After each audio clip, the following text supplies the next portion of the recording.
She answered call in Russian, and everything changed overnight. Welcome to Tales by Orion. Let's uncover what really happened. The clatter of cutlery on expensive china, the murmur of hushed conversations, the faint, almost subliminal strains of a string quartet playing something Vivaldi-esque. These were the ambient sounds of Anya Petrova's carefully compartmentalized life.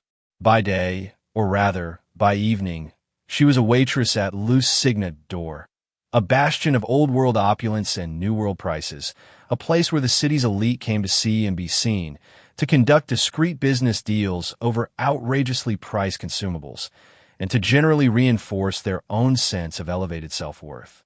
Anya moved among them with a quiet, almost invisible grace, her uniform, a severe black dress, a starched white apron, a cloak of anonymity.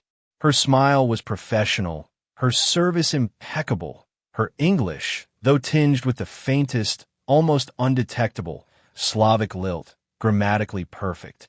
She was, to the discerning patrons of Le Signet d'Or, an efficient, unobtrusive, and entirely forgettable part of the scenery, like the heavy damask curtains or the overly ornate floral arrangements. They didn't see the weariness in her sapphire blue eyes, a weariness that went far beyond the physical exhaustion of long hours on her feet. They didn't see the fierce intelligence that lay behind her carefully neutral expression, or the shadows of a past she kept locked away, a past that whispered to her in a language none of them would understand. They certainly didn't know that Anya Petrova, the polite, deferential waitress, was fluent in 5 languages, possessed a master's degree in comparative literature from a prestigious, and now, sadly, defunct in her previous life, university, and could discuss the finer points of Dostoevsky or the geopolitical implications of post-Soviet bloc trade agreements with an erudition that would have astonished, and likely alarmed, her current clientele. But in this world, the glittering, superficial world of Le Signet d'Or, those skills, those experiences were irrelevant. Here, her value was measured in her ability to remember who preferred their water with lemon and who without, to anticipate the need for a fresh breadbasket, to navigate the treacherous currents of demanding patrons and even more demanding chefs with an unflappable, almost preternatural calm. Anya lived in a small, sparsely furnished room in a shared apartment on the city's less glamorous periphery, a world away from the perfumed elegance of Le Signet d'Or. Her meager earnings were carefully hoarded, a significant portion sent back to a place she rarely spoke of, a place of snow-dusted birch forests and onion-domed churches, a place where her elderly grandmother, her only remaining family, depended on her for survival. Every shift Anya worked, every carefully delivered amuse-bouche, every meticulously cleared plate, was a small, silent act of love, of duty, of a fierce, unwavering determination to provide, to protect, to endure. She had dreams, of course, quiet, fragile things she kept tucked away like pressed flowers in an old book. Dreams of returning to her studies, of writing, of using her languages, her intellect, for something more than just taking orders for overpriced lobster thermidor. But dreams were a luxury she could ill afford. Reality was the ache in her feet at the end of a 12-hour shift, the constant, gnawing anxiety about her grandmother's health, the soul-crushing anonymity of her current existence. So, she moved through the gilded cage of Le Signet d'Or, a ghost in a starched apron, her true self carefully concealed, her past a locked room, her future an uncertain, fog-shrouded landscape. She was Anya Petrova, waitress. And for now, that was all the world, or at least this small, glittering corner of it, needed or wanted to know. Tonight, Le Signet d'Or was particularly resplendent, its crystal chandeliers casting a diamond-like glitter over the assembled diners. A hush of anticipation, thicker than the velouté sauce, hung in the air.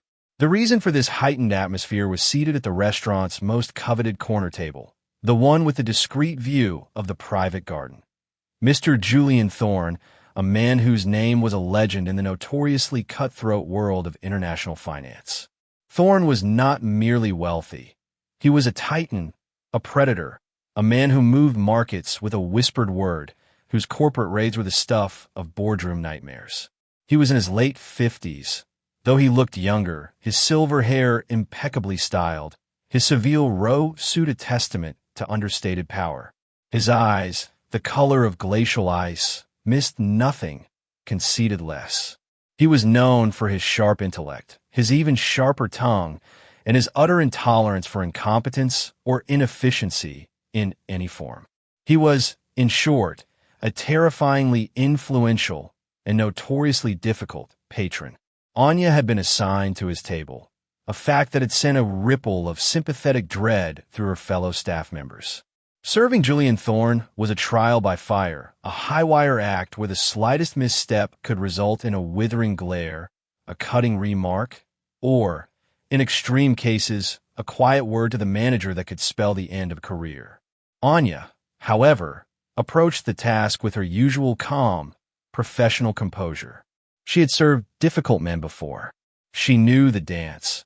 Anticipate their needs, remain unobtrusive, speak only when spoken to, and never, ever show fear. Thorne was dining with two associates, equally expensive-looking men whose expressions were a mixture of deference and anxiety as they hung on their host's every word.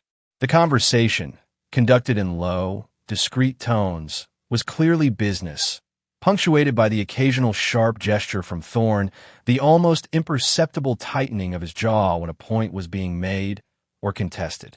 Anya moved around their table with her customary quiet efficiency, refilling water glasses, clearing plates, her presence a silent, almost invisible service. She was aware of Thorne's occasional, fleeting glances in her direction, glances that were not an assessment of her service, but rather a hawk's casual observation of its surroundings, ensuring no unexpected elements disturbed its domain. The meal progressed. Thorne, it turned out, was surprisingly unfussy in his culinary preferences, ordering a simple grilled steak, rare, and a bottle of eye-wateringly expensive claret, which he tasted with a connoisseur's critical appreciation before giving a curt nod of approval. Anya managed to navigate the intricate ballet of serving the three powerful men without incident, her movements fluid, her timing impeccable. She even, on one occasion, anticipated Thorne's need for a fresh napkin before he had even consciously registered it himself, a small act of preemptive service that earned her a brief, almost surprised, flicker of acknowledgement in his icy eyes. Then it happened. As Anya was discreetly clearing away the dessert plates, her small, discreetly vibrating mobile phone, tucked into the pocket of her apron, began to ring. It was a sound she hadn't expected, a sound that was strictly forbidden during service hours. She usually kept it on silent, a habit born of years of disciplined adherence to the rules. But tonight, in her haste, in her preoccupation with serving the formidable Julian Thorne, she had forgotten. Her heart lurched. The ringtone, a soft, melancholic Russian folk melody, a tune her grandmother loved, seemed to pierce the hushed, opulent atmosphere of Loose Signet door like a shard of breaking glass. Every head at Thorne's table, and several at nearby tables, turned. Anya froze, a flush of mortification, of sheer, unadulterated panic, flooding her cheeks. This was a cardinal sin, a breach of protocol so egregious it was almost unthinkable. Julian Thorne's glacial eyes narrowed, his perfectly sculpted eyebrow arching in a silent, damning interrogation. His associates looked aghast. Anya wanted the earth to open up and swallow her whole. Her hand fumbled in her apron pocket, desperate to silence the offending device, but in her panic, her fingers seemed to lose all dexterity. The folk melody continued its mournful, incongruous song, each note a hammer blow against her composure. "Is that yours, waitress?" Julian Thorne inquired, his voice dangerously soft, each word perfectly enunciated, dripping with an icy displeasure that was far more terrifying than any shout. Anya could only nod, her throat tight, her face burning. She finally managed to grasp the phone, her fingers fumbling with the buttons, trying to end the call, to stop the mortifying sound. But before she could, she saw the caller ID. Baba, her grandmother, who never called unless it was an emergency, who lived alone in a remote village thousands of miles away, whose health had been fragile for months. A cold dread, far more potent than her fear of Julian Thorne's displeasure, seized her. This couldn't be ignored. This could be life or death. Without a second thought, without conscious decision, driven by a primal instinct of love and fear, Anya Petrova did the unthinkable. She answered the phone, and she spoke, not in the polite, deferential English of Le Signe d'Or, but in rapid, urgent, fluent Russian, her voice tight with anxiety, her words a desperate plea for information, for reassurance. The effect on Julian Thorne's table, on the surrounding diners, on the entire hushed, opulent restaurant, was instantaneous and profound. The sound of Anya's fluent, urgent Russian, so starkly incongruous in the rarefied, Anglophonic atmosphere of Le Signe d'Or, cut through the restaurant like a scythe. Conversations ceased mid-syllable. Forks hovered halfway to mouths. Every eye in the vicinity, it seemed, was suddenly fixed on the slim, dark-haired waitress who was now speaking in a torrent of incomprehensible, yet undeniably passionate, foreign words, her usual quiet composure shattered, her face pale with a raw, undisguised anxiety. Julian Thorne stared at her, his initial icy displeasure momentarily eclipsed by a flicker of something else. Surprise? Intrigue? His associates looked bewildered, their expressions a mixture of shock and a dawning, horrified embarrassment on behalf of their host. This was not merely a breach of protocol. This was a social cataclysm, an unpardonable offense against the unspoken, rigidly enforced codes of conduct that governed their gilded world. Anya, however, was oblivious to their reactions, lost in the terrifying bubble of her phone call. Her grandmother's voice, when it finally came through, was weak, reedy, punctuated by fits of coughing. Anya listened, her heart pounding, her Russian words a rapid-fire volley of questions, of gentle reassurances, of barely suppressed panic.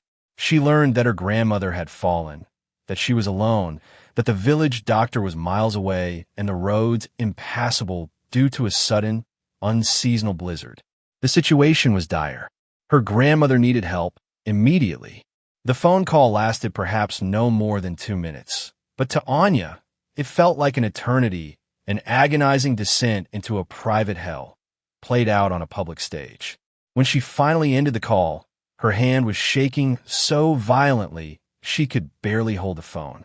She looked up, her sapphire blue eyes wide with a desperate, hunted fear, and met the full, concentrated force of Julian Thorne's glacial, unreadable gaze. The silence in the restaurant was absolute, a heavy, suffocating blanket. Anya knew, with a sickening certainty, that she had just committed professional suicide. She had not just broken a rule. She had shattered an illusion, the carefully constructed illusion of the invisible, unobtrusive servant. She had revealed herself as human, flawed, vulnerable, foreign. In this world, those were unforgivable sins. I apologize, Mr. Thorne, she stammered, her voice barely a whisper, her carefully practiced English deserting her in her distress. It was an emergency. My grandmother, she is very ill. Alone. Julian Thorne said nothing. He simply continued to stare at her, his expression as inscrutable as a frozen lake. His associates exchanged nervous glances, clearly unsure how to react, how to mitigate this unprecedented, appalling breach of decorum. The restaurant manager, Monsieur Dubois, a man whose usual unflappable Gallic charm had deserted him, was now rushing towards their table, his face a mask of horrified apology, his hands fluttering like agitated doves. Monsieur Thorne, Dubois exclaimed, his voice a strangled squeak. 1,000 apologies. This is inexcusable, unforgivable. Mademoiselle Petrova, you will report to my office immediately. Your services are no longer required. His words, though harsh, were almost a relief to Anya. She had expected nothing less. She deserved nothing less. She had betrayed the sacred trust of Le Signe d'Or, the unspoken covenant of silent, invisible service. She nodded numbly, her gaze dropping to the floor, unable to meet the condemning stares of the surrounding patrons. She felt a flush of shame, hot and overwhelming, but beneath it, a deeper, colder fear for her grandmother consumed her. What did she do? How could she help from thousands of miles away, with no money, no resources, no power? As Monsieur Du Bois began to physically, if somewhat tremulously, try to usher her away from the table, Julian Thorne finally spoke. His voice, when it came, was still dangerously soft, but it held a new, almost imperceptible note, a flicker of something that was not anger, not displeasure, but something else. Curiosity? Or perhaps, even more improbably, a dawning, reluctant respect? "Wait, Du Bois," Thorne commanded, his voice cutting through the manager's flustered apologies like a steel blade. Du Bois froze, his hand still on Anya's arm. "Let the girl speak. Speak." Anya looked up, her eyes wide with a mixture of disbelief and a desperate, foolish hope. What could she possibly say that would mitigate this disaster?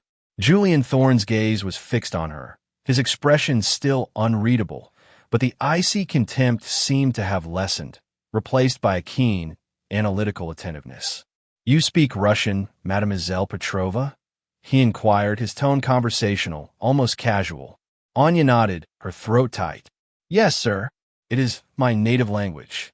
"And you are, I gather, rather proficient in it," Thorne observed, a ghost of a smile playing on his thin lips. "That was quite a passionate exchange. May I inquire as to the nature of the emergency? Your grandmother, you said." Anya hesitated. Then, spurred by a desperate, irrational hope that this powerful, enigmatic man might, for some unfathomable reason, choose to help, she told him. She spoke of her grandmother's isolation, her illness, the blizzard, the impassable roads, her voice trembling but clear, her carefully constructed English giving way, at times, to a raw, emotional urgency. She didn't embellish, didn't plead. She simply stated the facts, the stark, terrifying reality of her grandmother's plight. Julian Thorne listened, his expression unchanging, his glacial eyes never leaving her face. When she had finished, a heavy silence descended once more. Anya braced herself for the inevitable dismissal, the cold, cutting words that would sever her last, tenuous connection to this world of opulent illusion. But again, Julian Thorne surprised her. He leaned back in his chair, his fingers steepled before him, his gaze thoughtful, almost calculating. "A difficult situation, Mademoiselle Petrova," he said finally, his voice a low, resonant purr. "One that requires decisive action, and perhaps unconventional resources." He paused, then looked directly at Anya, a strange, almost predatory gleam in his icy eyes. "Tell me, Mademoiselle Petrova," he said, his voice dropping to an even more intimate, conspiratorial tone. "Aside from your rather impressive linguistic abilities and your clear devotion to your grandmother, what other hidden talents might you possess?" The question, so unexpected, so out of place, so utterly bizarre in the context of her imminent dismissal, left Anya speechless, her mind reeling, her heart pounding with a new, unfamiliar, and deeply unsettling mixture of fear and a dawning, incredulous hope. Julian Thorne, it seemed, was not yet finished with her, and his interest, she suspected, went far beyond her proficiency in the Russian language. The opulent dining room of Lusigna d'Or seemed to hold its breath, every eye fixed on the unfolding drama at Julian Thorne's table. Anya Petrova, still reeling from the emotional turmoil of her grandmother's call and the sheer audacity of Thorne's unexpected question, struggled to regain her composure. Hidden talents? What could this powerful, enigmatic man possibly mean? Was this some sort of cruel, elaborate game, a way to further humiliate her before the inevitable public dismissal? Monsieur Du Bois, the restaurant manager, hovered nearby, his face a mask of controlled panic, clearly unsure whether to intervene or to simply melt into the expensive damask wallpaper. Thorne's associates, too, looked bewildered, their earlier smugness replaced by a wary, uncertain curiosity. Julian Thorne, however, seemed entirely unperturbed by the charged atmosphere, his glacial eyes fixed on Anya with an unnerving, almost hypnotic intensity. He was waiting patiently for her answer, as if they were engaged in a perfectly normal, albeit somewhat unconventional, job interview. Anya's mind raced. What could she say? Her life, her skills, her experiences all seemed so irrelevant in this glittering, superficial world. Her master's degree in comparative literature, her fluency in 5 languages, her deep understanding of geopolitical complexities, these were not talents valued at Le Signe d'Or, where the ability to flawlessly recite the daily specials or to recommend the perfect wine pairing were the true measures of worth. Yet, Thorne's question, his penetrating gaze, seemed to demand more than just a recital of her waitressing skills. He had seen something in her, something beyond the starched apron and the polite smile. He had heard it in her impassioned Russian, in the raw, undisguised emotion of her fear for her grandmother. He was looking for something else. Mr. Thorne, Anya began, her voice still a little shaky, but a new, almost desperate, courage beginning to take root. I'm not sure what talents you might be referring to. My skills are perhaps not those that are typically valued in your world. A ghost of a smile touched Thorne's lips. Perhaps, Mademoiselle Petrova. But my world, as you call it, is often surprisingly multifaceted. And I have found that talent, true talent, often resides in the most unexpected of places. He leaned forward slightly, his voice dropping to a confidential murmur. I have a particular situation, mademoiselle, a rather delicate business matter, involving certain Russian interests. It requires not just linguistic proficiency, but also discretion, intelligence, an ability to navigate complex and potentially treacherous currents. Anya stared at him, her mind struggling to process the implications of his words. Was he actually considering her for something? Something beyond serving canapes and decanting wine? Something that might utilize her intellect, her languages, her true self?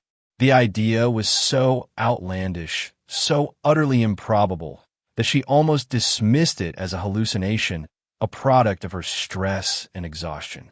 Yet, the look in Thorne's eyes, that keen, analytical, almost predatory focus, was undeniably real. This situation, Mr. Thorne, Anya said, choosing her words carefully, it sounds complex, and perhaps not entirely straightforward.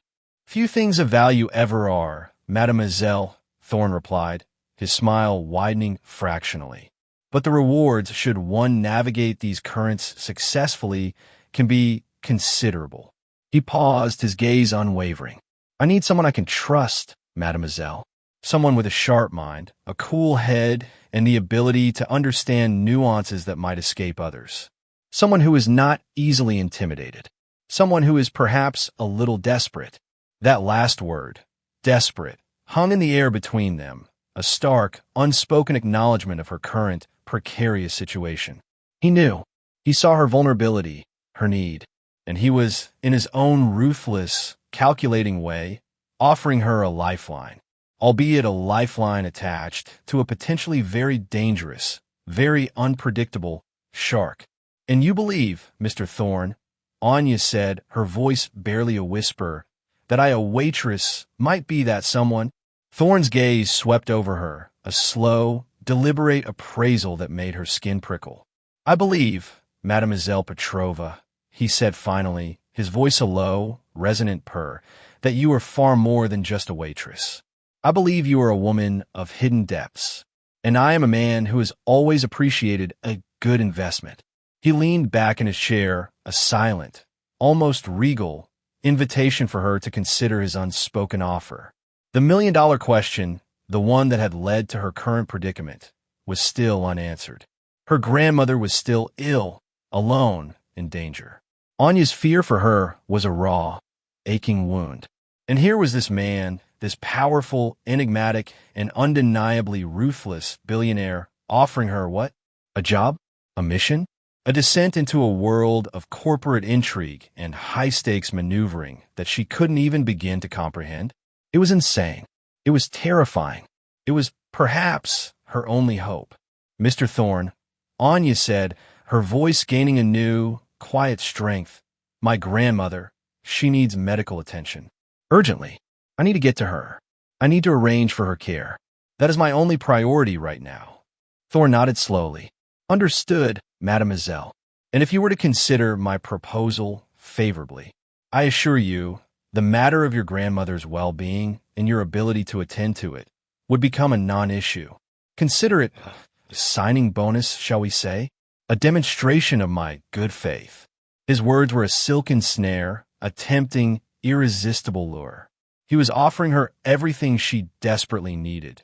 The means to save her grandmother, a way out of her current, soul-crushing existence, and perhaps, just perhaps, a chance to use her intellect, her skills, her true self, in a way she had long thought impossible. The price, of course, was still unstated, the risks unknown. But Anya Petrova, the waitress with the soul of a scholar and the heart of a devoted granddaughter, found herself standing on the precipice of an impossible choice, a choice that could either save her or destroy her.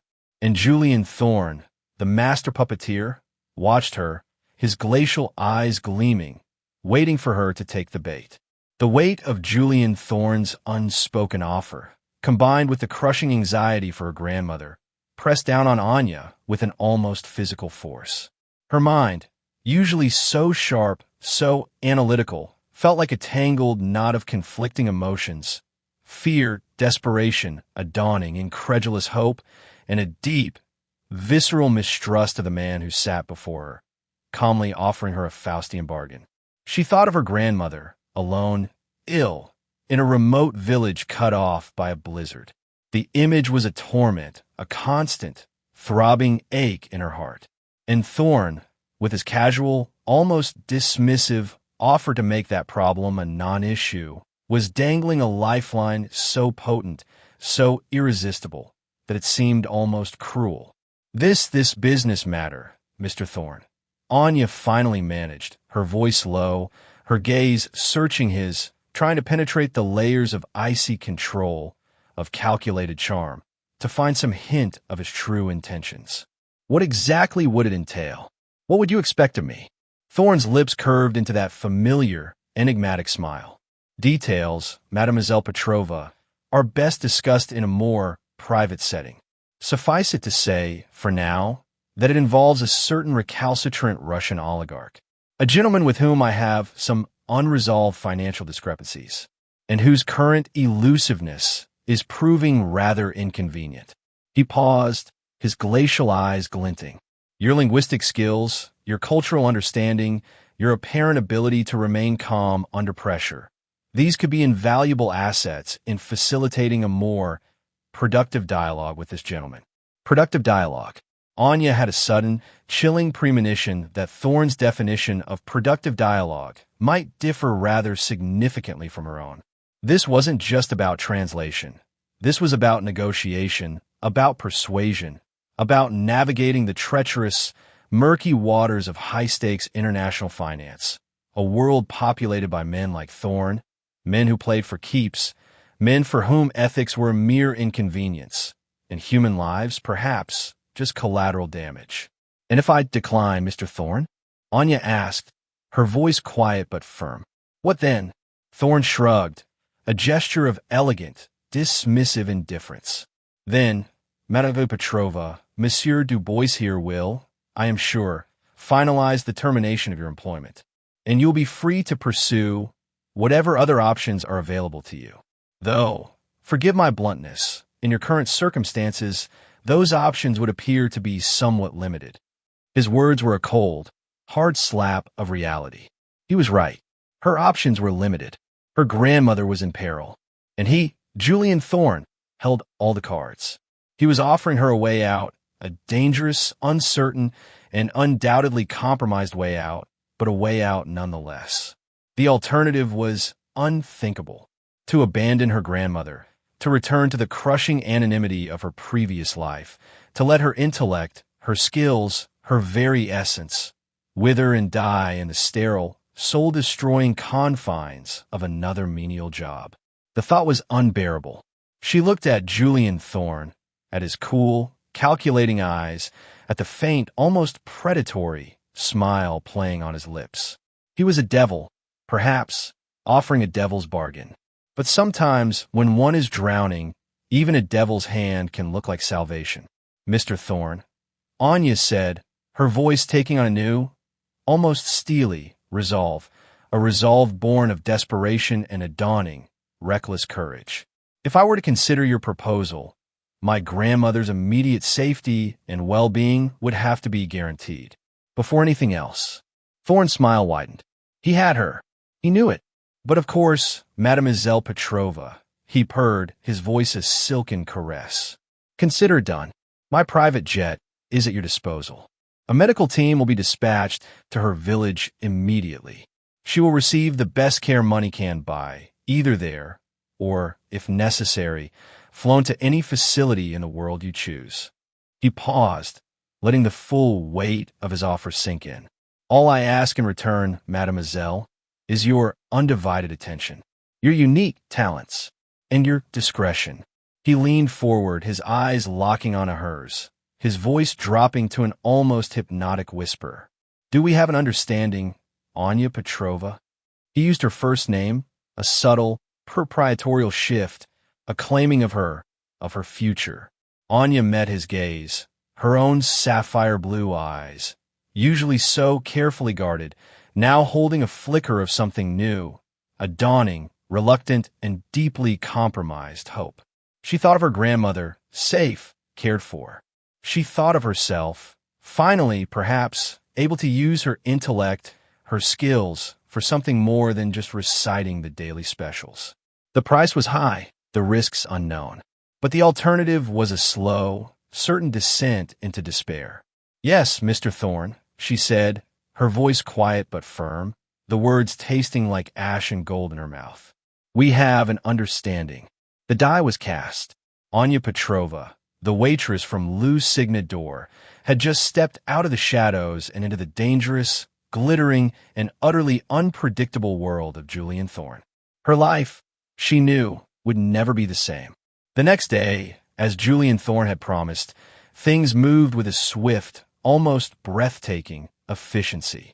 A state-of-the-art medical evacuation helicopter, emblazoned with the discreet logo of a Thorne Industries subsidiary, was dispatched to her grandmother's remote village, navigating the treacherous blizzard conditions with a skill and daring that spoke of unlimited resources and unquestionable influence.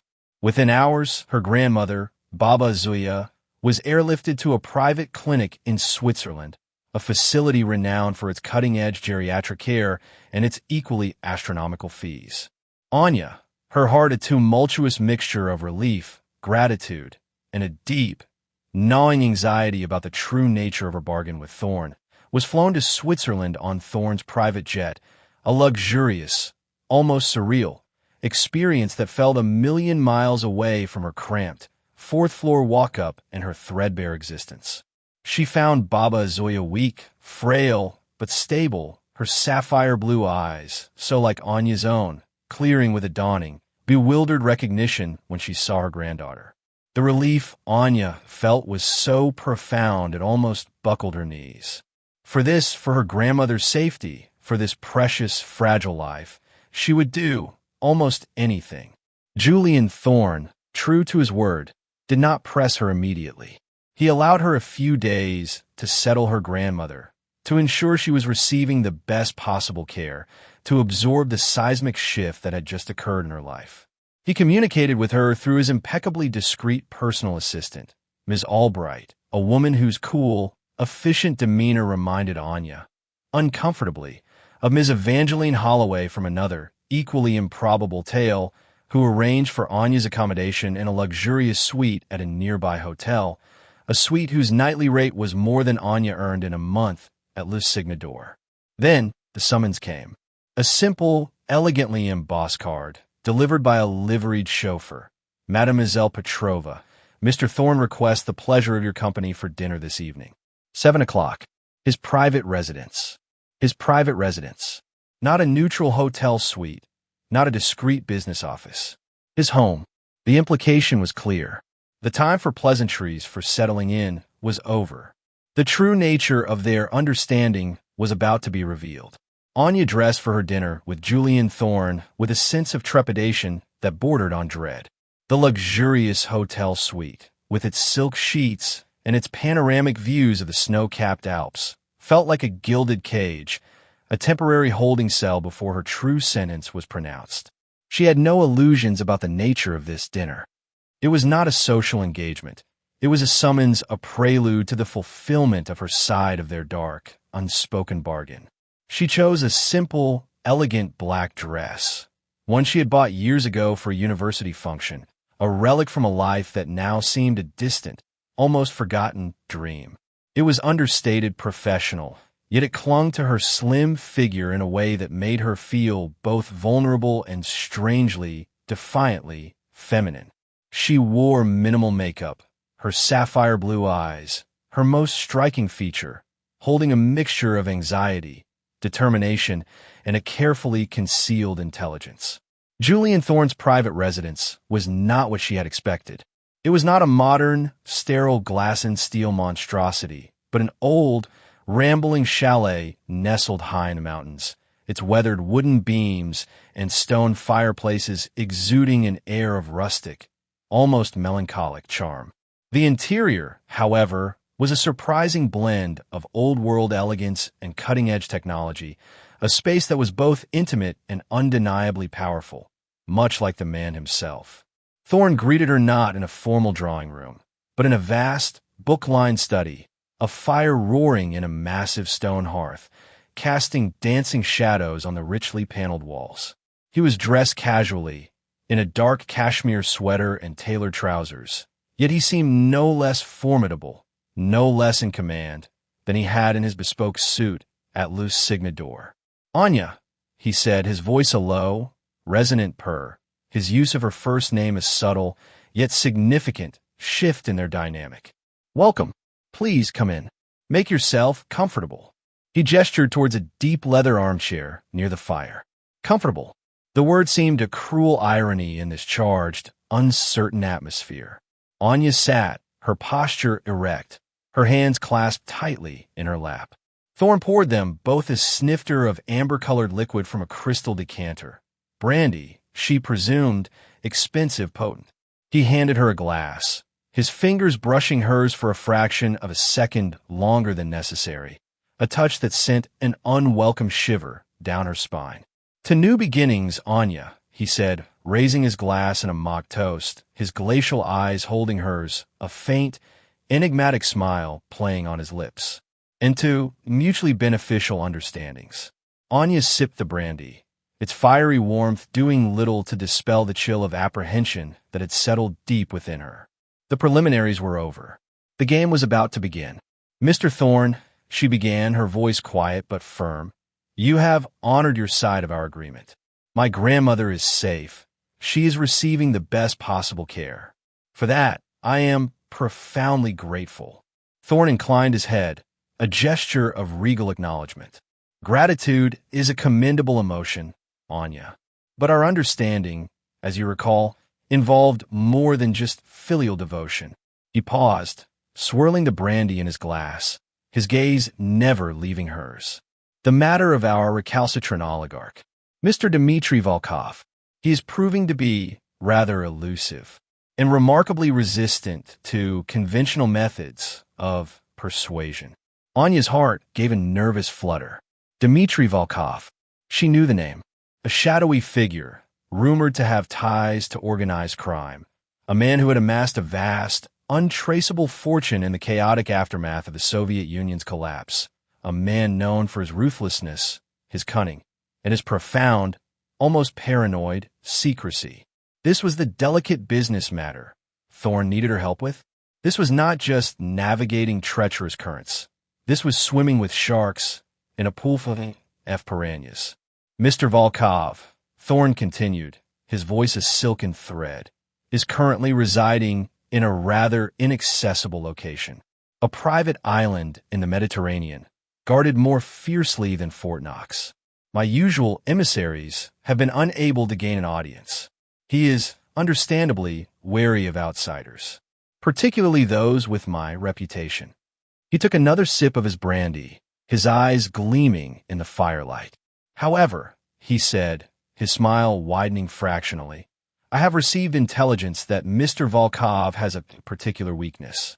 A penchant for beauty, for art, for the company of intelligent, cultivated, and perhaps somewhat vulnerable young women. Anya felt a cold dread seep into her bones. She knew, with a sickening certainty, where this was leading. And you believe, Mr. Thorne, she said, her voice barely a whisper, that I fit that description? Thorne's gaze swept over her, a slow, deliberate appraisal that made her feel like a prized mare being inspected at auction. You are undeniably intelligent, Anya, he said, his voice a low, seductive purr. Your linguistic skills are exceptional. Your understanding of certain cultural nuances could be invaluable. And as for your vulnerability, he paused, his eyes lingering on hers, a flicker of something almost possessive in their icy depths. Let us just say, my dear, that your current circumstances lend a certain poignancy to your appeal. He leaned forward, his voice dropping to an almost conspiratorial whisper. I need you to get close to Volkov, Anya, to gain his trust, to become his confidant. I need you to find out what he knows, what he plans, where he has misplaced certain assets that rightfully belong to me. He sat back, a silent, expectant challenge in his eyes. The true nature of her bargain, the price of her grandmother's safety, was now laid bare, stark and terrifying. He wasn't just asking her to be a translator, a negotiator. He was asking her to be a spy, a honey trap, a pawn in his dangerous, high-stakes game of corporate warfare. And the stakes, she realized with a chilling certainty, were not just financial. They were potentially lethal. The fire in the hearth crackled, casting dancing shadows on the walls, shadows that seemed to writhe and twist like the conflicting emotions in Anya's own heart. Fear, revulsion, a desperate, clawing desire for survival, and a strange, undeniable flicker of something else. A thrill? A challenge?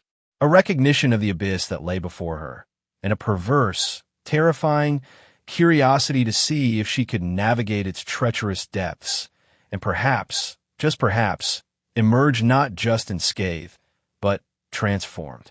The choice, as always, was hers. But the options, as always, were stark and unforgiving. Anya Petrova sat in the deep leather armchair, the expensive brandy untouched in her hand, her mind reeling from the enormity of Julian Thorne's proposition. Dmitry Volkov, a name that whispered of shadows, of danger, of a ruthlessness that rivaled, perhaps even surpassed, Thorne's own.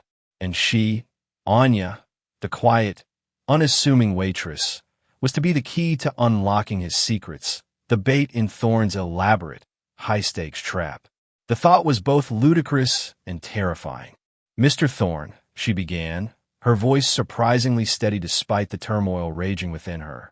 What you are asking, it is beyond the scope of any conventional employment. It is dangerous, highly dangerous. Thorne's lips curved into that familiar, chilling smile. Life is dangerous, Anya. Existence is a risk. But then, you of all people should understand that, shouldn't you? You, who have already stared into the abyss of limited options. His words were a cruel, accurate reminder of her vulnerability, of the desperation that had led her to this very room, to this very moment. And the rewards, my dear, he continued, his voice a silken caress, are commensurate with the risk.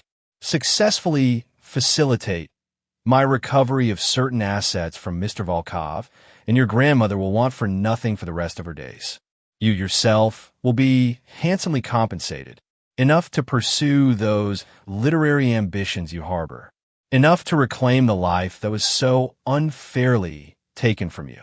He knew. Of course, he knew. He had undoubtedly had her thoroughly investigated, her past dissected, her dreams laid bare, all before this carefully orchestrated dinner. The thought sent a fresh wave of anger, of violation, through her. Yet, even as she bristled at his presumption, at his casual manipulation, a part of her, the pragmatic, desperate part, couldn't ignore the allure of his offer. A life reclaimed, her grandmother safe, her dreams within reach. The price was steep, terrifyingly so. But the prize was a future she had long thought impossible. "And what if I fail, Mr. Thorne?" Anya asked, her voice low, her gaze unwavering. "What if Mr. Volkov sees through this charade? What if I am compromised?" Thorne shrugged, a gesture of elegant, dismissive indifference that sent a chill down her spine. "Failure, Anya, is always a possibility, in business as in life. But I have a certain confidence in your abilities. You are resourceful, you are intelligent, and you are highly motivated." His eyes gleamed. "As for Mr. Volkov, he is a man of predictable appetites. And you, my dear, are a most unpredictable and, therefore, intriguing proposition." He paused, then added, his voice dropping to a near whisper, "And should the worst come to pass, rest assured, Anya, Thorne Industries has extensive resources for managing unfortunate eventualities. You would not be abandoned." Abandoned. The word hung in the air, a cold, hollow promise. She knew what it meant. She would be a liability, a loose end to be managed. The danger was real, palpable. This was not a game. This was a descent into a world of shadows, of treachery, of men who played for keeps, with human lives as mere pawns on their global chessboard. Yet, what was her alternative? To return to the soul-crushing anonymity of Lusigna d'Or, to a life of quiet desperation, her dreams slowly withering, her grandmother's future hanging by a thread? To allow Julian Thorne to save her grandmother, and then to walk away, forever indebted, forever haunted by the ghost of what might have been? No, that was not Anya Petrova. She had faced adversity before. She had survived. She had endured. And within her, beneath the layers of quiet composure, of practiced deference, lay a core of steel, a fierce, unwavering resilience that had been forged in the crucible of loss and hardship. She looked at Julian Thorne, at his cool, calculating eyes, at the predatory smile that played on his lips. He saw her as a pawn, a tool, an asset to be exploited. But perhaps he had underestimated her. Perhaps the quiet waitress, the forgotten scholar, possessed a strength, an intelligence, a cunning, that even he, with all his power, all his resources, had not yet fully comprehended. "Mr. Thorne," Anya said, her voice quiet but firm, a new, almost dangerous, light dawning in her sapphire blue eyes. "I will consider your proposal, under certain conditions." Thorne's eyebrow arched. Conditions? From her? This was unexpected, and, he had to admit, rather intriguing. "Indeed, Anya," he purred. "And what might those conditions be?" Anya took a deep breath, her mind racing, formulating her terms, her safeguards, in this perilous, high-stakes negotiation. She would not be a mere pawn. She would not be a sacrificial lamb. If she was to enter this den of vipers, she would do so with her eyes open, with her own agenda, with a clear understanding of the risks and of the potential, however slim, for her own agency. "Firstly, Mr. Thorne," she began, her voice gaining strength, "my grandmother's continued safety and well-being must be an absolute, non-negotiable priority, irrespective of the outcome of this endeavor with Mr. Volkov." Thorne nodded slowly. "Acceptable. Within reason, of course." "Secondly," Anya continued, her gaze unwavering, "I will require full disclosure. All available intelligence on Mr. Volkov, his habits, his associates, his vulnerabilities. I will not go into this blind." "Prudent," Thorne conceded, a flicker of grudging respect in his eyes. "You shall have it." "And thirdly, Mr. Thorne," Anya said, her voice dropping to a near whisper, yet imbued with an undeniable, steely resolve, "should I succeed, should I provide you with the information, the leverage you require, I will expect more than just financial compensation. I will expect a seat at the table. Thorne stared at her, his expression unreadable. A seat at the table? What did she mean? Explain yourself, Anya, he commanded, his voice a low, dangerous growl. Anya met his gaze, her own eyes burning with a fierce, unexpected fire. I mean, Mr. Thorne, she said, her voice clear, unwavering, that I will not be your disposable asset. If I am to risk my life, my integrity, for your financial discrepancies, then I expect to be treated not as a pawn, but as a partner. A junior partner, perhaps, but a partner nonetheless. With a voice, with a stake, with a future that is not solely dependent on your continued benevolence. The sheer, unadulterated audacity of her demand left Julian Thorne, for the second time in their acquaintance, utterly, completely speechless. This quiet, unassuming waitress, this desperate, vulnerable young woman, was not just negotiating for her survival. She was negotiating for her power. And in that moment, Julian Thorne knew, with a chilling certainty, that he had either made the biggest mistake of his life, or he had just found the most remarkable, most dangerous, and most infuriatingly brilliant protégé he could ever have imagined. The game, it seemed, had just become infinitely more interesting. The week that followed Anya's audacious counterproposal was a whirlwind of intense, clandestine activity.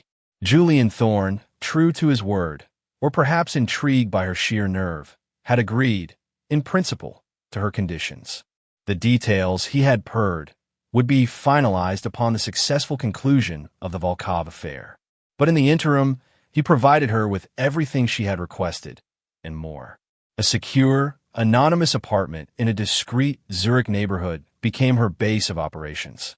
A team of Thorne's most trusted and most ruthless operatives, linguists, surveillance experts, financial analysts, even a former Special Forces operative with a disconcerting fondness for sharpened pencils, were placed at her disposal, their expressions a mixture of bewildered curiosity and grudging respect for this enigmatic young woman who had suddenly, inexplicably, gained the ear and the apparent trust of their formidable employer.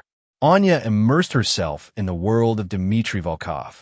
She devoured intelligence reports, studied surveillance photos, analyzed financial records, her sharp, analytical mind quickly piecing together a portrait of a man who was brilliant, paranoid, ruthless, and possessed of a singular, all-consuming passion, collecting rare, antique chess sets. It was an incongruous, almost whimsical detail in the otherwise brutal tapestry of his life, a small, humanizing chink in his formidable armor. And Anya, with her scholar's instinct for finding the hidden patterns, the telling details, knew that this, perhaps, was her way in. She learned that Volkov was notoriously reclusive, his private island a fortress, his social circle a tiny, carefully vetted coterie of equally shadowy figures. Gaining access would be challenging, but not, Anya suspected, impossible, especially not for a woman with her unique combination of intellect, linguistic skills, and a newfound, almost reckless, determination to seize control of her own destiny. She began to craft a persona, a carefully constructed identity. Anya Petrova, a brilliant but disillusioned young art historian from a fallen aristocratic Russian family, now scraping by as a freelance consultant, specializing in rare objets d'art, with a particular, almost obsessive, interest in antique chess sets. It was a role that drew on the truths of her own life. Her genuine love of history, her fluency in Russian, her understanding of the subtle nuances of that complex, often melancholic culture, but it was also a carefully crafted illusion, designed to appeal to Volkov's vanity, his intellect, and his particular, peculiar passion. Thorne, observing her transformation from a wary, almost detached distance, found himself increasingly impressed and, if he were honest, a little unnerved. The quiet, unassuming waitress was gone, replaced by a woman of cool, focused intelligence, a woman who moved with a newfound confidence, a woman whose sapphire-blue eyes now held a glint of something dangerous. She was a quick study, absorbing vast amounts of complex information with an almost preternatural ease, asking sharp, insightful questions that often left his seasoned operatives struggling for answers. She was also, he noted with a flicker of something akin to pride, utterly ruthless in her pursuit of her objective. She had, it seemed, taken to this shadowy world of intrigue and manipulation with an alacrity that was both admirable and slightly terrifying. The plan, when Anya finally presented it to Thorne, was audacious, elegant, and undeniably risky. It involved a carefully orchestrated chance encounter with one of Volkov's known associates at an exclusive art auction in Geneva, a subtle display of her feigned expertise in antique chess sets, and a carefully planted rumor of a newly discovered, impossibly rare, Faber chess set, a set that Volkov, if the intelligence was correct, would find utterly irresistible. Thorne listened, his expression unreadable, as Anya laid out her strategy, her voice calm, confident, her arguments precise, logical. When she had finished, he was silent for a long moment, his glacial eyes fixed on hers. Then a slow, almost wolfish, smile spread across his face. "Brilliant, Anya," he purred, "utterly, brilliantly devious. You have, it seems, a natural aptitude for this game." He paused, then added a new, almost respectful, note in his voice. "But it is a dangerous game, my dear. Volkov is not a man to be trifled with. One false step, one miscalculation, and the consequences could be severe." Anya met his gaze, her own eyes holding a flicker of that same, dangerous light. "I'm aware of the risks, Mr. Thorne," she said, her voice quiet but firm.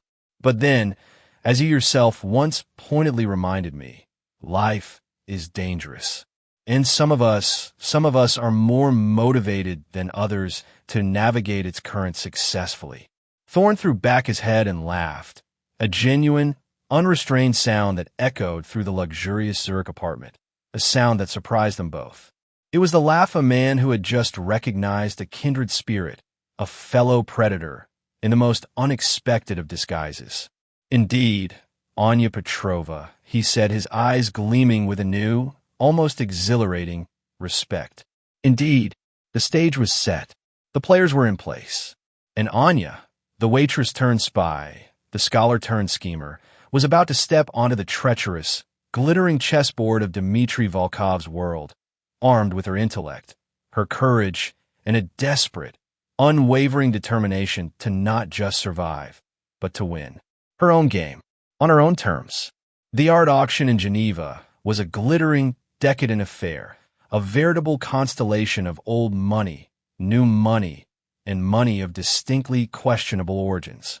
Anya, transformed by a wardrobe of understated, astronomically expensive designer clothes, courtesy of Thorne's unlimited expense account, and an air of cool, aristocratic ennui she had practiced to perfection, moved through the opulent salons with a grace and confidence that belied the frantic, adrenalized thrumming of her heart. She was Anya Petrova, the disillusioned art historian, her sapphire blue eyes scanning the room not for Rembrandts or Renoirs, but for her target, a mid-level associate of Dmitry Volkov, a man named Boris Kuznetsov, known for his love of beautiful women, expensive champagne, and crucially, for inadvertently letting slip valuable pieces of information after a few too many glasses of the latter. She encountered Kuznetsov near a display of rather gaudy Faberge eggs. Her feigned stumble, her accidental spilling of a tiny amount of champagne on his impeccably tailored sleeve, all executed with a flawless, Oscar-worthy performance of charming, apologetic clumsiness. Kuznetsov, a portly, balding man with eyes that were far too shrewd for his jovial demeanor, was, as predicted, initially irritated, then intrigued, then utterly captivated by this beautiful, intelligent, and seemingly vulnerable young woman who spoke his native Russian with such melancholic elegance, and who quite by chance, of course, happened to share his employer's rather esoteric passion for antique chess sets. Anya played her role to perfection. She listened attentively as Kuznetsov boasted of Volkov's legendary collection. She asked intelligent, insightful questions, betraying just enough knowledge of the subject to impress him, but not so much as to arouse suspicion. She allowed him to buy her champagne, to monopolize her attention, her expression a carefully calibrated mixture of polite interest, subtle flattery, and a faint, underlying sadness that seemed to hint at a tragic, aristocratic past. And then, at precisely the right moment, when Kuznetsov was sufficiently lubricated with champagne and self-importance, she let it slip. A carefully worded, almost throwaway remark about a recently unearthed, impossibly rare Faber chess set, rumored to have once belonged to Catherine the Great, a set so exquisite, so legendary, that its very existence was considered a myth. A set, she hinted, that might be discreetly available for the right collector. Kuznetsov's piggy eyes widened. He leaned closer, his voice dropping to a conspiratorial whisper, his breath smelling faintly of expensive cigars and even more expensive champagne. This Faberge set, mademoiselle, it is real? You have seen it. Anya allowed a small, enigmatic smile to play on her lips. Let us just say, Monsieur Kuznetsov, she murmured, her voice a silken caress, that I have certain connections, and that's such a treasure. It would require a collector of extraordinary discernment and equally extraordinary resources to truly appreciate its worth. The bait was laid. Kuznetsov, she knew, would report this conversation to Volkov immediately. And Volkov, the obsessive, paranoid collector, would be unable to resist the lure of such a legendary prize. The next move would be his. Anya excused herself gracefully, leaving Kuznetsov practically salivating with avaricious anticipation. She retreated to the powder room, her heart pounding, her hands trembling slightly. Phase 1 was complete, but this was just the beginning. The real danger, the true test, still lay ahead. Days later, the summons came, not from Thorn, but from a discreet, untraceable email address, written in flawless, formal Russian. Mademoiselle Petrova, your interesting conversation with Monsieur Kuznetsov has come to my attention. I am intrigued. Perhaps you would consent to a private consultation to discuss matters of mutual interest. My representative will be in contact. It was signed, simply V. Volkov. He had taken the bait. Anya felt a chill, despite the luxurious warmth of her Zurich apartment. This was it. She was about to step into the lion's den. She immediately contacted Thorn, her voice calm, professional, as she relayed the message. Thorn listened, his own voice a low, satisfied purr on the other end of the line. Excellent, Anya. Excellent. You have performed admirably. Thus far. He paused, then added a new, almost proprietorial note in his voice. Remember, my dear, you're not alone in this. My resources are at your disposal. Use them wisely. And remember our understanding. Our understanding. The words hung in the air, a subtle, yet unmistakable, reminder of the true nature of their alliance, of the price of her continued employment. Anya's jaw tightened. I remember everything, Mr. Thorn, she said, her voice cool, level. And I trust you will remember your side of our agreement as well. She ended the call, a strange, exhilarating mixture of fear and a fierce, almost reckless, determination coursing through her veins. She was no longer just Anya Petrova, the waitress, the scholar. She was a player, a strategist, a woman walking a tightrope over an abyss of danger and intrigue. And she would not fall. She would not fail. For her grandmother. For herself. For the future she was so desperately, so audaciously trying to reclaim. The game was afoot, and Anya Petrova, against all odds, was ready to play. The representative from V contacted Anya 2 days later. He was a tall, silent man with eyes like chips of ice, dressed in an impeccably tailored, funereal black suit, his presence exuding an aura of quiet, lethal menace. He did not introduce himself. He simply handed Anya a small, encrypted satellite phone and a single, typed sheet of instructions, a date, a time, and a set of GPS coordinates that led to a remote, private airstrip somewhere in the Swiss Alps. There were no further details. No mention of her destination. No indication of what to expect. Just a cold, impersonal summons. Anya, her heart pounding a nervous tattoo against her ribs, relayed the information to Thorne's team. They worked through the night, their faces grim, their movements efficient, as they prepped her for the encounter. She was fitted with a series of tiny, almost invisible, listening devices, a miniature tracking beacon sewn into the hem of her dress, a microscopic camera concealed in a seemingly innocuous lapel pin. She was given a crash course in counter-surveillance techniques, in emergency extraction protocols, in the subtle art of detecting and deflecting a threat. It was a terrifying, surreal experience, like being plunged into the heart of a spy thriller. Except this was no fiction. This was her life. Her very real, very precarious life. On the appointed day, Anya dressed with meticulous care, choosing an outfit that was both elegant and understated, a simple, dark blue silk dress that hinted at her assumed aristocratic lineage without being overtly ostentatious. She carried a small, antique leather briefcase, ostensibly containing research notes and photographs of rare chess sets, but which also concealed a few discreet additions from Thorne's security team. The silent, menacing representative collected her from her Zurich apartment, his black limousine gliding through the city streets like a hearse. The journey to the airstrip was conducted in an unnerving, unbroken silence. Anya's own thoughts her only, and increasingly anxious, companions. The airstrip itself was a desolate, windswept place, a narrow ribbon of tarmac carved into the side of a mountain, surrounded by jagged, snow-capped peaks. A sleek, black, unmarked private jet waited on the runway, its engines already whining, a silent, ominous promise of a journey into the unknown. There were no customs, no passport control, no questions asked. Anya was ushered onto the jet by another pair of equally silent, equally menacing men in dark suits. The interior of the jet was a study in opulent, anonymous luxury, cream leather seats, polished mahogany trim, a fully stocked bar.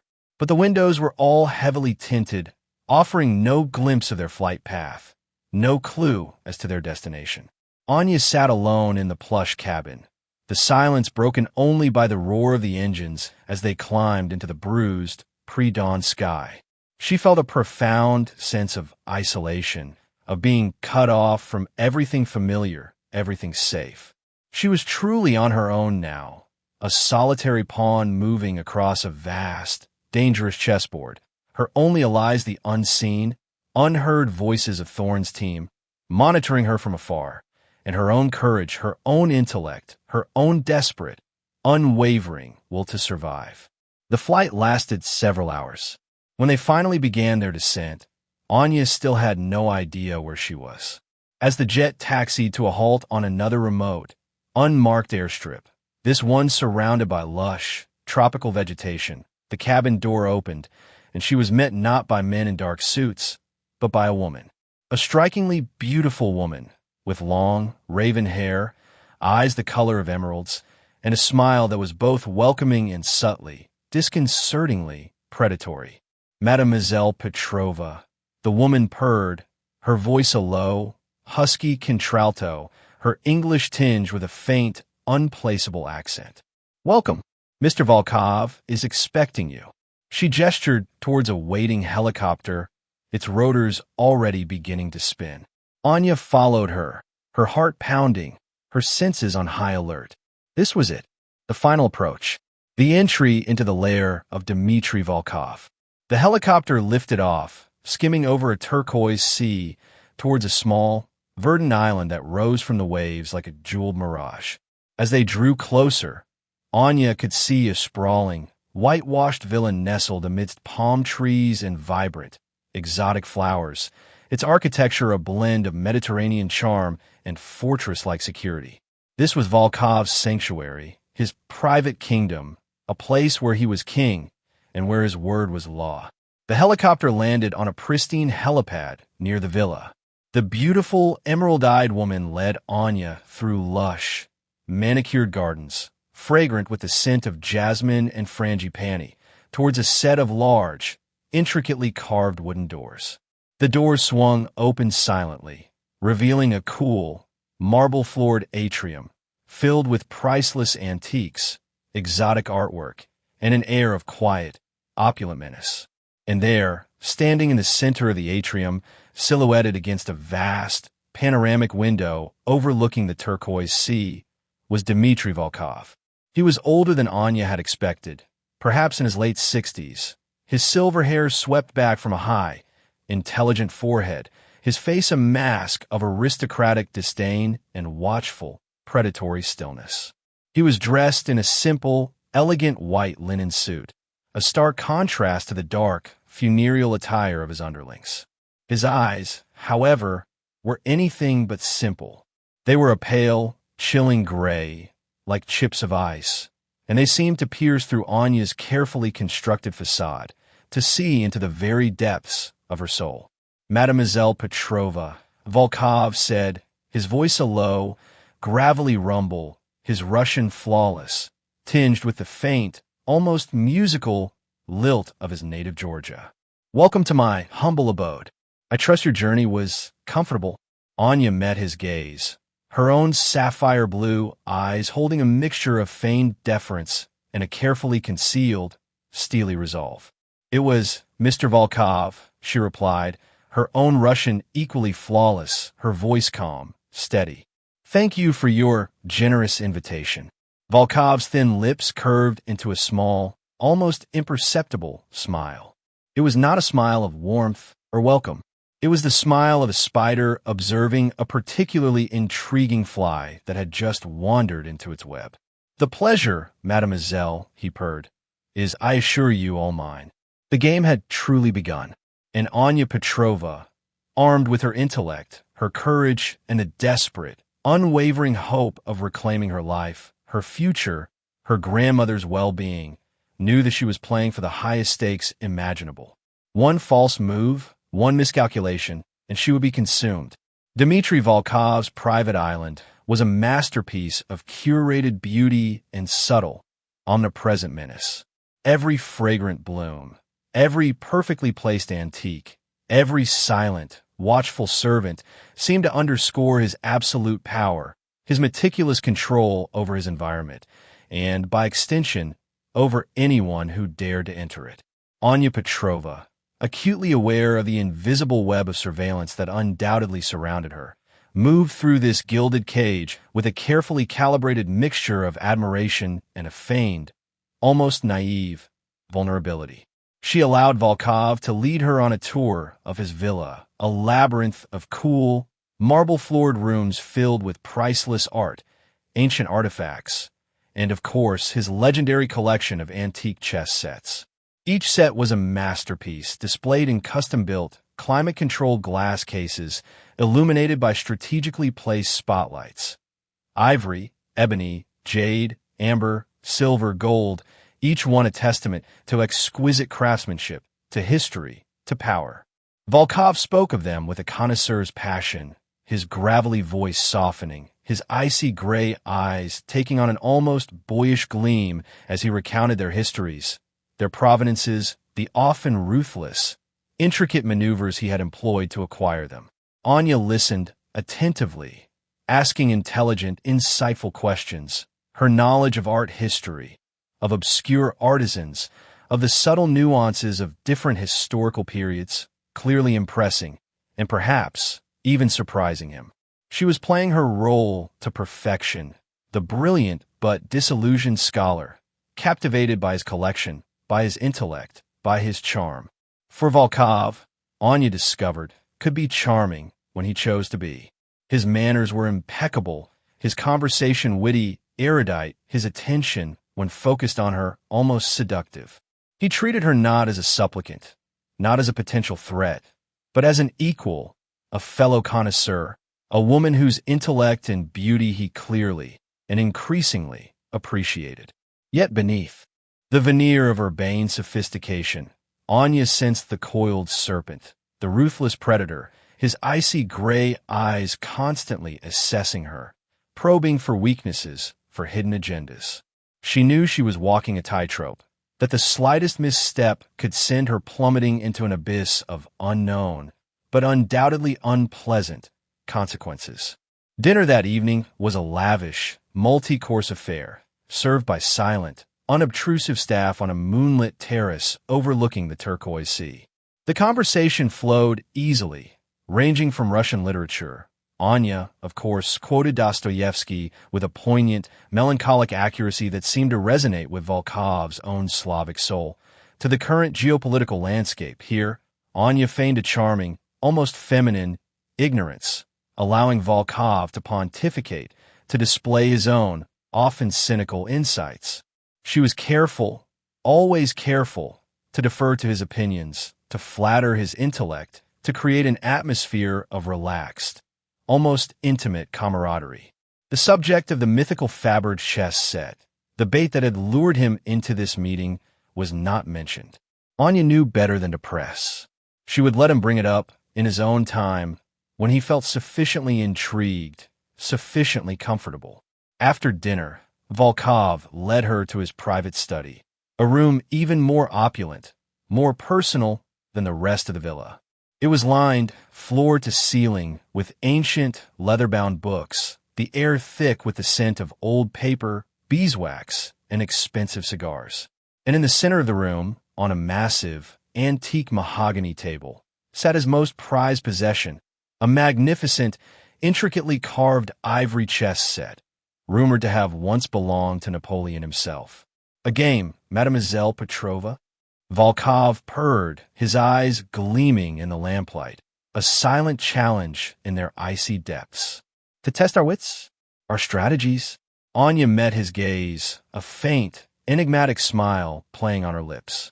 I would be honored, Mr. Volkov, she replied, her voice a silken caress, though I fear I am no match for your legendary prowess. They sat opposite each other, the ancient, priceless chessboard between them, the silence in the room broken only by the gentle click of ivory on ivory as they began their game. It was more than just a game of chess, Anya knew. It was a battle of wits, a dance of deception, a subtle, high-stakes negotiation played out on 64 squares. Volkov was a brilliant, aggressive player, his moves bold, unpredictable, designed to intimidate, to overwhelm. Anya, however, played a different game. Her style was quiet, defensive, almost self-effacing. She allowed him to control the center of the board, to launch his powerful attacks, her own pieces retreating, regrouping, forming subtle, almost invisible patterns of defense. She was patient. She was observant. She was waiting for him to overreach, waiting for him to reveal a weakness, waiting for the perfect moment to strike. Hours passed. The game ebbed and flowed, a silent, intense battle of wills. The brandy in their glasses remained untouched. The silence in the room grew heavier, charged with unspoken tensions, with the weight of their hidden agendas. Finally, after a particularly audacious, almost reckless, move by Volkov, a move that left his king dangerously exposed, Anya saw her opening. She paused, her gaze fixed on the board, her mind a whirlwind of calculations, of possibilities. Then, with a slow, deliberate movement, she advanced a seemingly insignificant pawn. Check. Volkov stared at the board, his eyes narrowing, a flicker of surprise, of dawning, reluctant respect in their icy depths. He had underestimated her. This quiet, unassuming young woman, this supposed art historian, possessed a mind as sharp, as strategic as his own. He made his countermove, a desperate attempt to salvage his position. But it was too late. Anya's next move was swift, decisive, elegant. Checkmate. A stunned silence filled the room. Dmitry Volkov, the ruthless oligarch, the master strategist, the man who had never, ever been beaten at his own game, had just been defeated by a waitress. He looked at Anya, truly looked at her, for the first time not as a potential conquest, not as a pawn, but as an equal, an adversary, a woman of formidable and perhaps even dangerous intellect. A slow, almost predatory smile spread across his face. Remarkable, Mademoiselle Petrova, he purred, his voice a low, gravelly rumble. Truly, remarkable. You have surprised me. He leaned back in his chair, his gaze never leaving hers. And now, he said, his voice dropping to an even more intimate, conspiratorial tone, perhaps we could discuss that rather intriguing Faberge chess set you mentioned? The one that is so impossibly rare? So irresistible. Anya met his gaze, her own sapphire blue eyes holding a new, quiet confidence, a glint of triumph. The game was not yet over, but she had just won a crucial, decisive battle. And Dmitry Volkov, she suspected, was about to become a far more cooperative conversationalist. The discussion of the mythical Faberge chess set, when it finally commenced, was a masterpiece of subtle interrogation and artful evasion. Dmitry Volkov, his initial shock at being checkmated by Anya now replaced by a keen, almost obsessive curiosity, pressed her for details, its provenance, its current whereabouts, the identity of its discreet, unnamed seller. Anya, in turn, played a delicate game of cat and mouse, revealing just enough information to keep him hooked, to whet his insatiable collector's appetite, while carefully withholding the crucial details that would lead him to the entirely fictitious prize. She spoke of cryptic clues found in ancient archives, of shadowy intermediaries, of a seller so reclusive, so paranoid, that he would only deal through a trusted, equally discreet, third party, namely, herself. She painted a picture of a treasure hunt, a quest for the ultimate collector's item, a challenge that appealed directly to Volkov's ego, his intellect, his love of the chase. Volkov, for all his legendary cunning, for all his ingrained suspicion, found himself increasingly captivated by her narrative, by her intelligence, by her allure. He had encountered beautiful women before, countless of them. He had encountered intelligent women, though far fewer. But he had never encountered a woman quite like Anya Petrova, a woman who possessed such a potent, intoxicating combination of beauty, intellect, vulnerability, and a quiet, steely, almost unnerving resolve. He found himself wanting not just a Faberge chess set, but her company, her conversation, her approval. It was a weakness he hadn't known he possessed, a chink in his carefully constructed armor that Anya, with her intuitive understanding of human nature, had subtly, expertly, begun to exploit. Over the next few days, Anya became a fixture in Volkov's bizarre, isolated world. They spent hours in his study, sometimes playing chess. Anya, wisely, allowed him to win a few carefully orchestrated games, stroking his ego while subtly continuing her own, silent, strategic campaign, sometimes discussing art, literature, philosophy, their conversations ranging from the nihilism of Russian novelists to the ethics of global finance, a topic on which Volkov, ironically, held surprisingly strong, if somewhat self-serving, opinions. Anya listened, always listened, absorbing every detail, every nuance, every casual remark, filing away pieces of information that might be the key to unlocking the secrets Thorne so desperately sought, the whereabouts of his misplaced assets, the details of Volkov's intricate, shadowy financial network.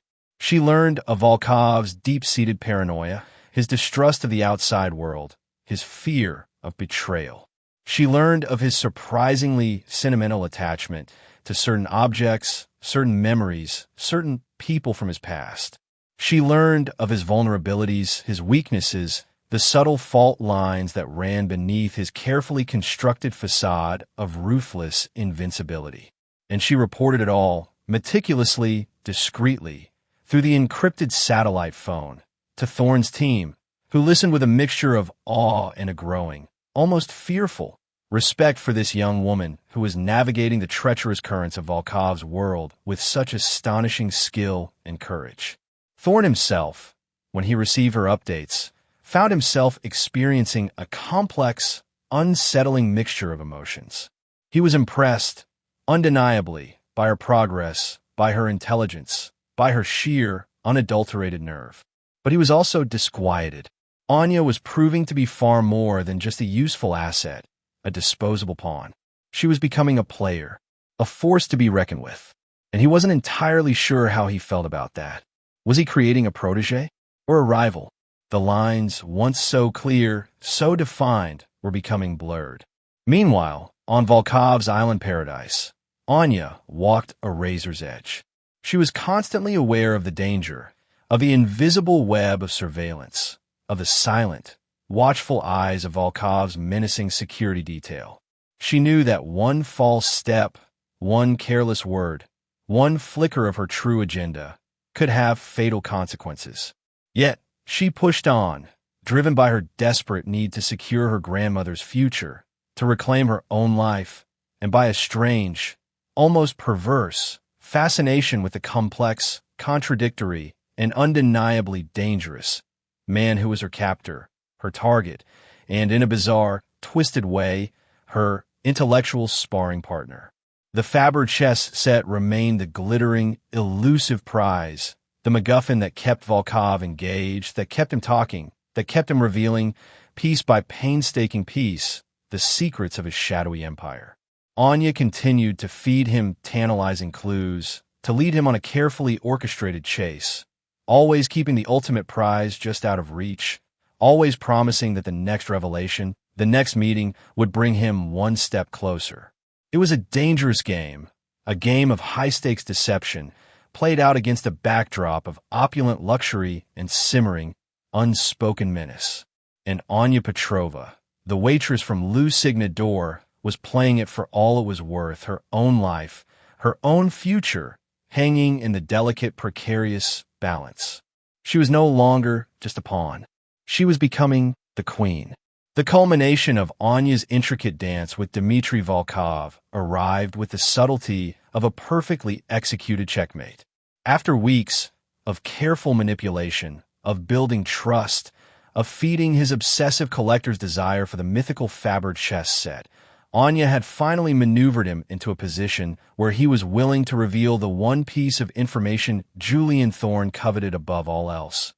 The location of a hidden, untraceable ledger, a digital vault containing the details of Volkov's most sensitive and most illicit financial dealings, including, Thorne suspected, the misplaced assets that had been the genesis of this entire perilous enterprise. The ledger, Volkov confided in Anya during a late-night chess game, fueled by expensive brandy and an almost desperate confessional intimacy, was his ultimate insurance policy, his ace in the hole, hidden in a place so secure, so unexpected, that no one, not even his most trusted lieutenants, knew of its existence. No one, that is, except now, Anya. She received this information with her usual cool, composed demeanor, her sapphire blue eyes betraying nothing of the sudden, adrenalized surge of triumph and fear that coursed through her veins. She had it, the key, the prize, the culmination of weeks of living on a razor's edge, of playing a dangerous, exhausting game of deception and manipulation. That night, after Volkov had retired, his mind filled with dreams of Faberge and victory, Anya transmitted the information to Thorne's team, her message brief, encrypted, chillingly precise. The coordinates of the ledger, the access codes, everything. Then she waited. The extraction, Thorne had promised, would be swift, discreet, absolute. She was to be ready at a moment's notice. She packed her few belongings, her heart a tumultuous mixture of relief, anxiety, and a strange, almost melancholic regret. She had played her role, deceived her captor, achieved her objective. But in the process, she had also, in a bizarre, twisted way, come to understand Dmitry Volkov. She had seen glimpses of the man beneath the monster, the lonely, paranoid collector, the brilliant, damaged soul. And she knew, with a chilling certainty, that his downfall, when it came, would be absolute. The extraction team arrived as promised, in the dead of night, a silent, black-clad unit moving with the lethal efficiency of ghosts. Anya was spirited away from Volkov's island fortress, leaving behind no trace of her presence, no clue as to her true identity, her true purpose. She was flown back to Zurich, back to the world of Julian Thorne, her mission accomplished, her debt, she hoped, repaid.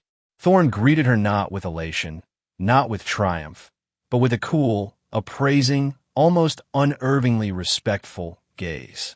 "You have exceeded all expectations, Anya," he said, his voice a low, resonant purr. "The ledger, it is everything I'd hoped for, and more." He paused, then added, a faint, almost predatory smile playing on his lips. "You have, it seems, a remarkable talent for this game. A talent that would be wasted on comparative literature, don't you think?" Anya met his gaze, her own eyes holding a new, quiet confidence, a steely resolve that had been forged in the crucible of danger and deception. "Mr. Thorne," she said, her voice calm, level, "we had an understanding, a partnership, a seat at the table." Thorne's smile widened. "Indeed, Anya, indeed we did." He gestured towards a thick, leather-bound contract that lay on his polished mahogany desk. "Your terms of employment as a senior consultant for special projects, Thorne Industries, with a rather generous compensation package." And, of course, he tapped the contract, a non-negotiable clause regarding absolute discretion. Anya picked up the contract, her hand surprisingly steady. She scanned its contents, her sharp, analytical mind quickly absorbing the legal jargon, the carefully worded clauses, the astronomical figures. It was everything she had demanded, and more. A future, a career, power. But as she looked at Julian Thorne, at his cool, calculating eyes, at the faint, almost possessive smile that played on his lips, she knew that this was not an ending, but a beginning. A beginning of a new, even more dangerous game. A game played at the highest echelons of global power. A game where the stakes were not just fortunes, but empires, perhaps even lives. She had escaped one gilded cage, only to find herself entering another, albeit one of her own, partially, choosing. She signed a contract, her signature a firm, decisive stroke. Then, she looked up at Julian Thorne, a faint, enigmatic smile playing on her own lips, a smile that mirrored his own in its cool, calculating, and undeniably dangerous allure. "I look forward to our continued collaboration, Mr. Thorne," she said, her voice a silken caress. "Or should I say, Julian?" Thorne threw back his head and laughed, a genuine, unrestrained sound, the laugh of a man who had finally, truly, met his match. The waitress from Le Signet d'Or was gone. In her place stood Anya Petrova, senior consultant, special projects, Thorne Industries. A woman of hidden depths, of formidable intellect, of a quiet, steely, and perhaps even ruthless ambition. The game was indeed far from over. It had just evolved, and Anya Petrova, the queen of her own, newly acquired chessboard, was ready to make her next move. The fallout from the acquisition of Dmitry Volkov's hidden ledger was, as Julian Thorne had anticipated, swift, brutal, and immensely profitable for Thorne Industries. Volkov's shadowy financial empire, built on a precarious foundation of illicit deals and carefully concealed assets, crumbled like a house of cards once its secrets were exposed. Thorne, with his characteristic ruthlessness and impeccable timing, moved in for the kill, acquiring Volkov's distressed assets at bargain basement prices, consolidating his own power, and further cementing his reputation as the undisputed apex predator in the brutal jungle of international finance. Anya Petrova, now ensconced in a sleek, minimalist office high in the Thorne Industries Tower, an office that rivaled Thorne's own in its panoramic views and its aura of quiet, intimidating power, watched these developments with a cool, detached, and increasingly analytical gaze. She had played her part, delivered her prize. And Thorne, true to his word, had honored their understanding. Her grandmother, Baba Zuya, was comfortably settled in the Swiss clinic, her health slowly but steadily improving, her future secure. Anya herself was now a woman of considerable, if discreet, means. Her generous compensation package, a testament to the value Thorne placed on her unique talents. But the seat at the table, the partnership she had so audaciously demanded, was proving to be a far more complex and far more challenging proposition. Thorne, it seemed, had plans for her. Plans that extended far beyond her initial, albeit spectacular, success with the Volkov affair. He saw in her not just a brilliant operative, but a potential protégé, a kindred spirit, a woman whose intellect, whose ruthlessness, whose sheer unadulterated nerve mirrored and perhaps even surpassed his own. He began to involve her in his most sensitive, most high-stakes dealings. He valued her insights, her unique cultural understanding, her uncanny ability to read people, to anticipate their moves, to identify their weaknesses. She became his secret weapon, his eminence grise, her influence subtle but undeniable, her presence a quiet, constant reminder of the dangerous, intoxicating game they were playing. Anya, for her part, found herself drawn deeper and deeper into Thorne's world, a world of power, of intrigue, of unimaginable wealth, and of profound, soul-corrupting cynicism. It was a world that both repelled and fascinated her. She learned to navigate its treacherous currents, to speak its coded language, to anticipate its sudden, brutal shifts in allegiance. She learned to wear the masks it demanded, the cool, composed professional, the charming, sophisticated negotiator, the ruthless, calculating strategist. But beneath the masks, the old Anya, the scholar, the dreamer, the woman who had once found solace in Dostoevsky and Debussy, still lingered, a quiet, persistent whisper of conscience in the deafening roar of ambition and power. She knew she was changing, being molded, shaped by Thorne's influence, by the very nature of the world she now inhabited. The lines between right and wrong, once so clear, so absolute, were becoming blurred. The compromises she made, initially for survival, for her grandmother, now seemed to come more easily, justified by the cold, hard logic of necessity, of the greater good, a phrase Thorne used with a chilling, cynical frequency. She was playing Thorne's game, and she was playing it well. Perhaps too well.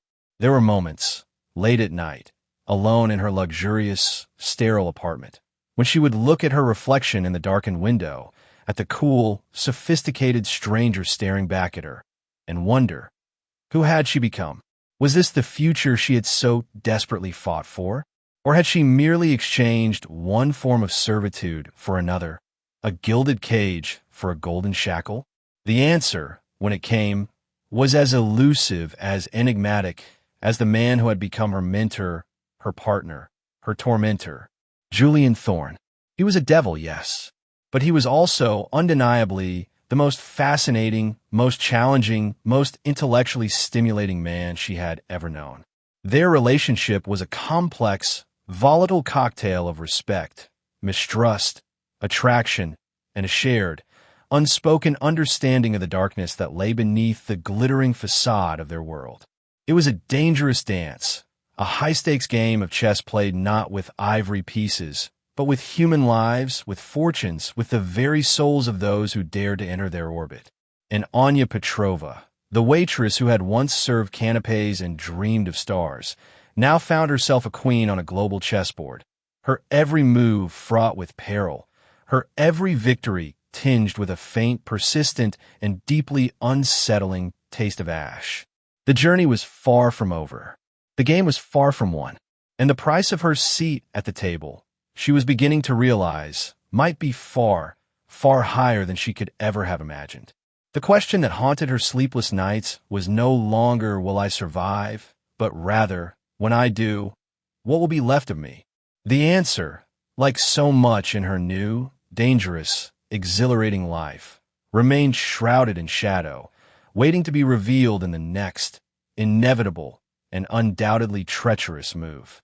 The years that followed saw Anya Petrova's ascent within the shadowy echelons of Thorne Industries become the stuff of hushed, almost mythical legend.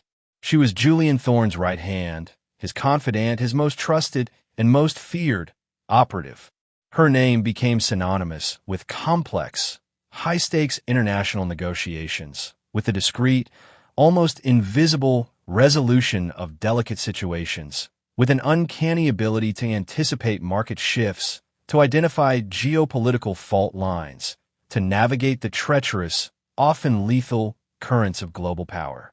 She moved through this world with a cool, almost preternatural grace, her sapphire blue eyes missing nothing, her intellect a razor-sharp scalpel dissecting and analyzing every nuance, every hidden agenda. She had mastered the game, learned its unwritten rules, its brutal, unforgiving logic. She had become, in essence, a female counterpart to Thorne himself, brilliant, ruthless, and utterly, terrifyingly effective. Her grandmother, Baba Zoya, lived out her remaining years in comfort and security, her final days filled with the peace Anya had fought so hard and sacrificed so much to provide. Anya visited her often, those brief, stolen moments in the quiet Swiss clinic a fragile, precious reminder of the woman she had once been, of the simpler, more innocent world she had left behind. Baba Zoya never asked about Anya's work, about the source of her newfound wealth, her sophisticated, almost hardened demeanor. She simply looked at her granddaughter with those wise, loving, sapphire blue eyes, so like Anya's own, and saw a survivor, a warrior, a woman who had, against all odds, carved out a place for herself in a harsh, unforgiving world. And perhaps in her own quiet, intuitive way, Baba Zoya understood, more than Anya herself sometimes did, the true cost of that survival. Julian Thorne, too, was changing, though his transformation was more subtle, more nuanced. Anya's influence, her quiet intelligence, her unwavering, albeit often challenging, moral compass, a compass she fought daily to keep from spinning wildly out of control, had, over time, begun to temper his own ruthless ambition, to awaken a long-dormant, almost forgotten sense of responsibility. He still played the game, still moved markets, still wielded his immense power with a practiced, almost casual authority. But there was a new, almost imperceptible hesitation in his actions, a flicker of something human in his icy gray eyes. He found himself consulting Anya not just on matters of business, but on matters of ethics, of consequence, of the human cost of his relentless pursuit of profit and power. She became his conscience, his confidant, his unlikely moral anchor in the stormy, amoral seas of global finance. Their relationship remained a complex, enigmatic dance, a blend of mentor and protege, of partners and adversaries, of a deep, unspoken, and fiercely guarded affection. There were still moments of tension, of conflict, of a power struggle that simmered beneath the surface of their professional collaboration. But there was also a profound, undeniable bond, a connection forged in the crucible of shared danger, a mutual respect, of a recognition of the kindred, solitary, and perhaps even damaged souls they both possessed. One cool autumn evening, years after their first, fateful encounter at Le Signet d'Or, Anya found herself standing with Julian Thorne on the terrace of his Swiss chalet, the same terrace where their dark, illicit bargain had first been struck. The mountains were silhouetted against a sky ablaze with the fiery hues of sunset, the air crisp, clean, scented with pine and wood smoke. They were sipping brandy, the same expensive, potent vintage Thorne had offered her on that first, terrifying night. But the atmosphere between them was different now. The tension was still there, always, but it was overlaid with a comfortable, almost domestic familiarity. "Do you ever miss it, Anya?" Thorne asked suddenly, his voice a low, resonant rumble, his gaze fixed on the distant, snow-capped peaks. "Miss what, Julian?" Anya replied, her own voice calm, steady. "Le Signet d'Or," he said, a faint, almost wistful smile playing on his lips. "The starched aprons? The demanding patrons? The blissful ignorance?" Anya was silent for a long moment, swirling the brandy in her glass, her sapphire blue eyes reflecting the fiery colors of the sunset. "Sometimes," she admitted finally, her voice barely a whisper, "sometimes I miss the simplicity, the anonymity. The illusion of a life where the most pressing concern was whether the soufflé would rise, or whether Monsieur Dubois would notice the tiny chip on the Meissen teacup. She paused, then turned to look at him, her gaze direct, unwavering. "But I would not trade it, Julian. Not for anything." Thorne met her gaze, his own icy gray eyes holding a new, unfamiliar warmth. "Nor I, Anya," he said softly. "Nor I." They stood together in the fading light, two solitary, powerful figures, their pasts a tapestry of shadows and secrets, their futures an unwritten, uncertain landscape. They had both been changed irrevocably by their encounter, by the dangerous, exhilarating game they had played and continued to play. They were survivors. They were warriors. They were partners. And as the first stars began to prick the darkening velvet of the alpine sky, Anya Petrova, the waitress who had dared to answer a call in Russian, the scholar who had become a spy, the woman who had stared into the abyss and not blinked, raised her glass in a silent, solitary toast. To survival, to resilience, to the enduring, indomitable, and often terrifying power of the human spirit. And perhaps, just perhaps, to the faint, flickering, but never entirely extinguished hope of redemption, even in the darkest, most compromised of hearts. The game, after all, was still in play, and Anya Petrova, for better or for worse, was still very much in it.